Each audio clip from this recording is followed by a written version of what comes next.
Iran, Israel आणि America यांच्यामध्ये सध्या मोठा संघर्ष सुरू आहे आणि या संघर्षाचे आता जगभरात पडसाद पाहायला मिळतात.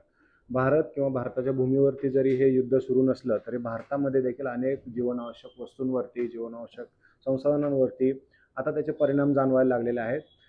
या युद्धाचा आता थेट सर्वसामान्यांना देखील परिणाम भोगावा लागतोय की काय अशी सद्यस्थितीला परिस्थिती निर्माण झाली आहे. कारण सरकारच्या वतीनं व्यावसायिक जे सिलेंडर आहेत, गॅस सिलेंडर, तर त्याच्या वितरणावरतीच आता बंदी घातलेली आहे आणि याचा खूप मोठा परिणाम हॉटेल व्यावसायिकांवरती होणार आहे. माझ्यासोबत गणेश शेट्टी सर आहेत, हॉटेल अँड बार असोसिएशनचे पुण्यातील अध्यक्ष आहेत. त्यांच्याशी आपण चर्चा करूयात आणि ही समस्या नेमकी किती मोठी आहे हे त्यांच्याकडनं जाणून घेऊयात. सर, 5 तारखेपासून या सगळ्या गॅसच्या वितरणावरती बंदी घालण्यात आली आहे. काय अडचणींचा प्रामुख्यानं सामना करावा लागतो?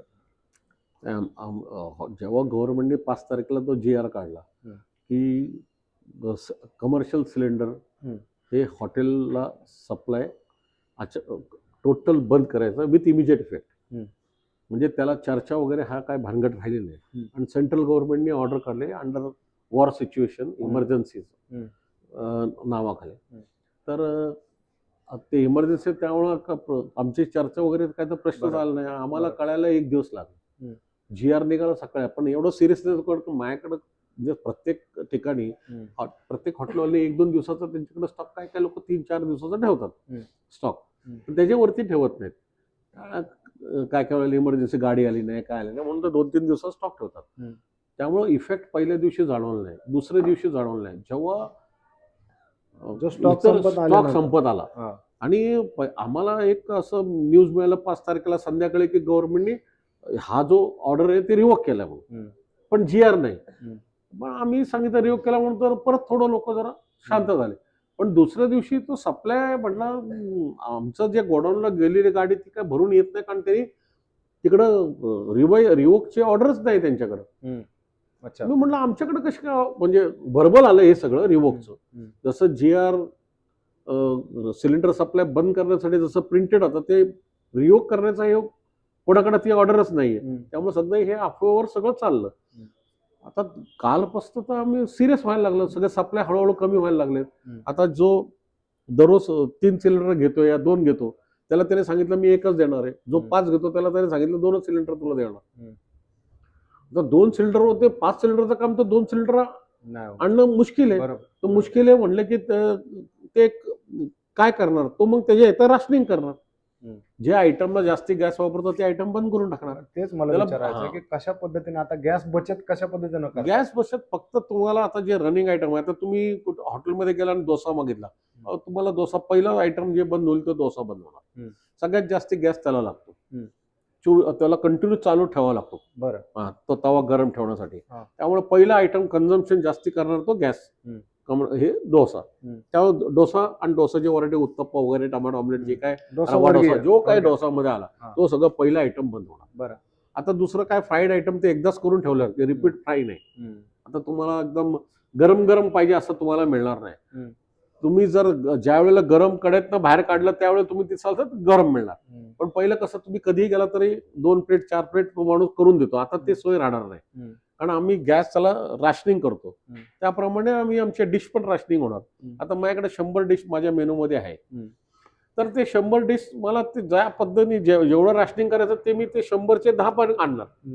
आता तुम्हाला एकदम फ्रेश आयटम मिळणार नाही, ते बल्क कुकिंगचा आयटम मी तुम्हाला देणार. पहिलं कस्टमर ऑर्डर देत होतं की मला हे डिश तुमचा मेनू पॉइंट देत होता. आता ते नाही, आम्ही सांगणार कस्टमरला की एवढे 15 डिश आमच्याकडे अवेलेबल आहे, ह्याच्यातनंच तुम्हाला सिलेक्ट करायचं.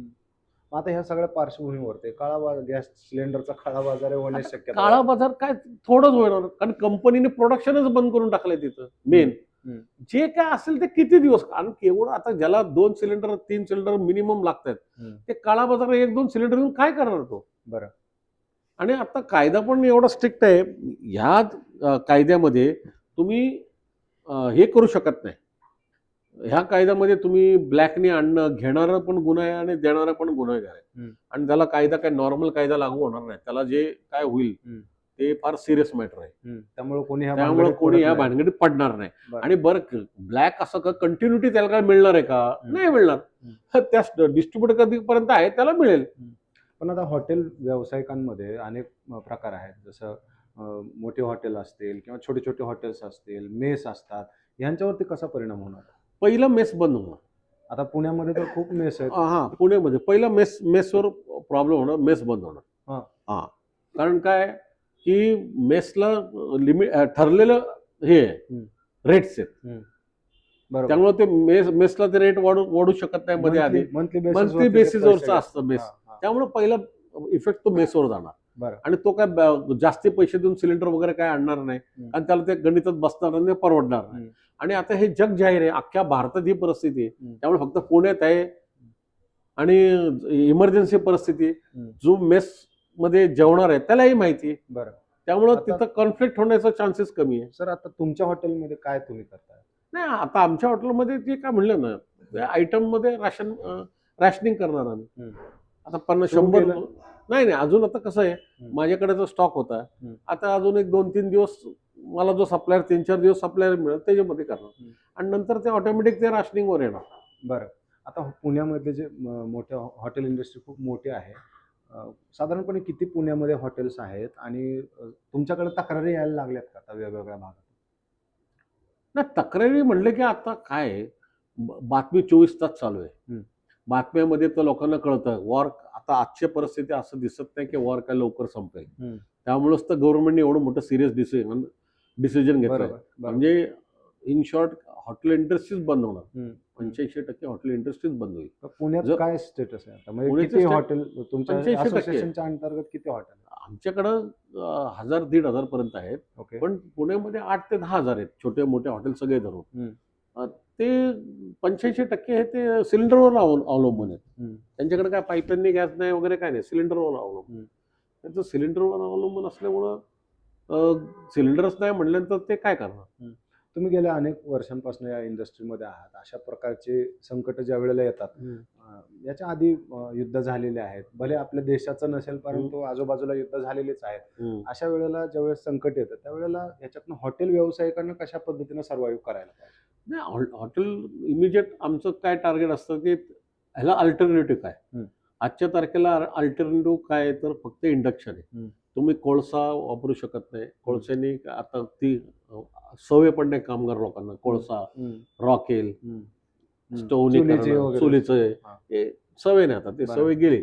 आताचे जे लेबर स्टाफ आहे जो आहे, त्याला तो कोळसा आणि रॉकेलनी करण्याचं काम बरोबर ते त्याला जमणार. जजमेंटच येत नाही. आता आहे फक्त इंडक्शन. इंडक्शन मध्ये लिमिटेशन काय आहे, तुम्ही इंडक्शन मध्ये फ्राय पॅन वगैरे करून तुम्हाला द्यायचं ओके. अडचण आहे. त्यामुळं तुम्हाला जे काय बल्क कुकिंग मध्ये जे काय होईल ना तेच होईल. बरं. आणि आता इंडक्शन मध्ये जेवढे त्याचा काय इंडक्शन मध्ये कोणी आतापर्यंत फुल्ली इंडक्शन असं काही चालू केलेलं नाही. त्यामुळे त्याचं लिमिटेशन आहे त्या कामाचं.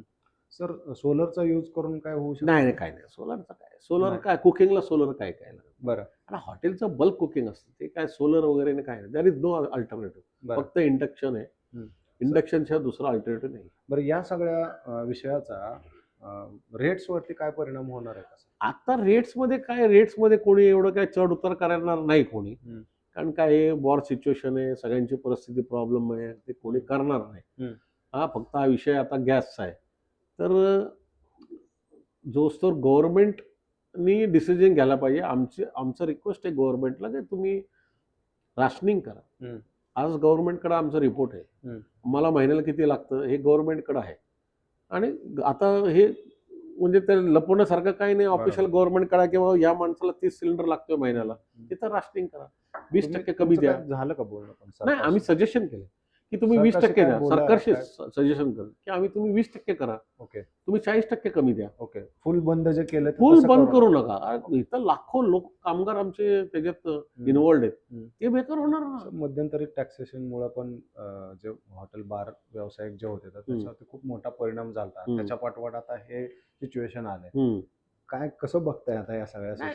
काय पुण्यामध्ये आता हॉटेल इंडस्ट्रीला पुण्यामध्ये एक IT हबमुळं एक वेगळं चित्र तयार झालेलं आहे पुण्यासाठी.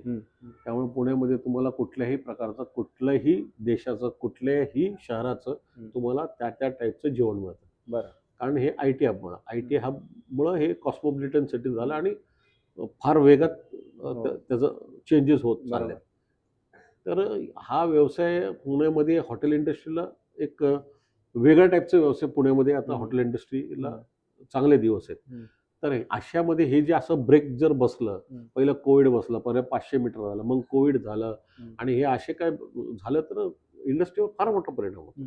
सर, आता आपण जे बोलतो ते मोठ्या हॉटेल्स बद्दल बोलतो, जे छोटे छोटे व्यावसायिक आहेत, छोटे मेस असू द्या किंवा छोटे काहीतरी टपऱ्या वगैरे, चहाच्या टपऱ्या वगैरे अशा ज्यांच्या आहेत, आता त्यांच्यावरती काय परिणाम होणार? कारण त्यांच्याकडनं तुम्ही ज्या पद्धतीने स्टॉक करून ठेवता तसं त्यांच्याकडे स्टॉक नाही, छोटेवाले पण 2-3 दिवसाचा स्टॉक ठेवतात. ओके. आणि जे 1-1 दिवसाचा करत होते त्यांना तर बंद शिवाय दुसरा पर्याय नाही.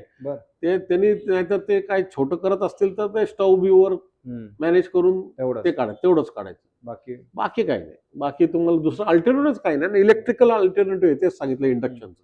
पण तुमच्या आता इतरही देशांमध्ये मित्र असतील, तिकडे काय परिस्थिती असेल? आता कर्नाटकाने आज सांगितलं ना, बेंगलोर वेगवेगळ्या देशांमध्ये पण तुमचे मित्र असतील, तर त्यांच्याशी तुम्ही बोलताय का? हे अशा स्टेटस आता इकडे आहे, तुमच्याकडे काय बाहेरच्या देशामध्ये काय आहे माहिती का, आपल्याकडे 200, 300, 400 डिश आपल्या मेनू मध्ये असतात. बाहेरच्या देशात 10-1500 वरती कोणी विकत नाही. त्यांचे पण 15-20च मेनू असतात, फिक्स्ड असतात.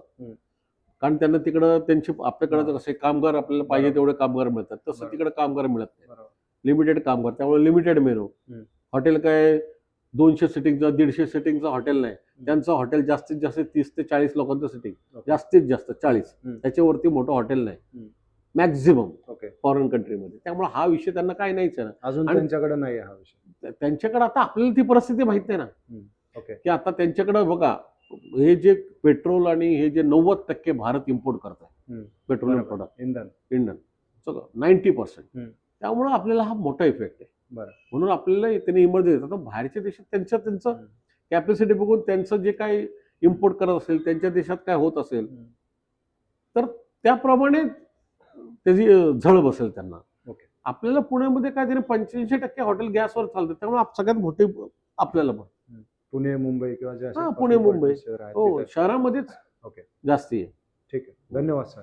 तर हे होते गणेश शेट्टी सर. त्यांनी सध्या जे युद्ध सुरू आहे त्या युद्धामुळे हॉटेल इंडस्ट्रीला कशा पद्धतीनं फटका बसतोय आणि गव्हर्नमेंटने जे डायरेक्ट 5 तारखेपासून जे बंद केलेलं आहे गॅस वितरण, व्यावसायिक पद्धतीने जो गॅस वापरला जातो त्या गॅसचं जे वितरण थांबवलं आहे, तर त्याच्या एकंदरीत परिणाम असा आहे की आगामी 6 ते 7 दिवसांमध्ये हॉटेल व्यवसाय पूर्णपणे ठप्प झालेला दिसतो, असं त्यांच्याकडनं सांगण्यात आलेलं आहे. गव्हर्नमेंटला त्यांनी रिक्वेस्ट देखील केलेली आहे, 20% तरी आम्हाला अशा पद्धतीनं सूट द्या, जेणेकरून हा व्यवसाय कंटिन्यू राहील आणि या व्यवसायाशी संबंधित जे काही लोक आहेत, कामगार असतील, मालक असतील, सगळ्यांचंच जीवन सुसह्य होईल आणि सर्वसामान्यांचं देखील जीवन सुसह्य होईल, असं त्यांच्याकडनं सांगण्यात आलं आहे. गव्हर्नमेंट या सगळ्यावरती काय कशा पद्धतीनं पावलं उचलले आपण पाहूया. तर तसंच थांबूया. धन्यवाद.